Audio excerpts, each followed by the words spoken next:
پاکستانیوں کیا عمران خان بننا آسان ہے؟ میری نظر میں تو عمران خان جیسا بندہ کوئی بن ہی نہیں سکتا، نہ اتنے مضبوط اعصاب کا مالک ہو سکتا ہے۔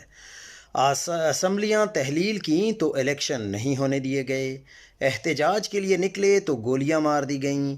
انصاف کیا ملتا، الٹا 150 مقدمات درج ہو گئے، عدالتی احاطے سے گرفتار کر لیا گیا، تحریر، تقریر اور تصویر پر پابندی لگا دی گئی، جیل کے اندر عدالتیں لگا کر سزائیں سنا دی گئیں، پھر فیلڈنگ لگا کر ضمانت کی درخواست لٹکا دی گئی۔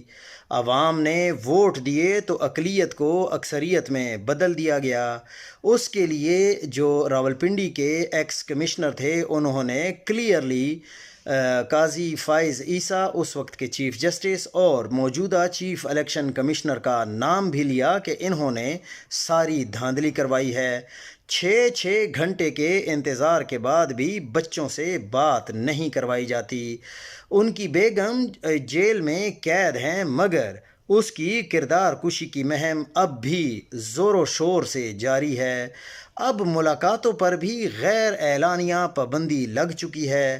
بہنیں ملاقات کے لیے آئیں تو نہ صرف مایوس واپس لوٹیں بلکہ ریاستی تشدد بھی برداشت کرنا پڑا۔ اب پتہ نہیں بات کہاں تک جائے گی اور کہاں رکے گی۔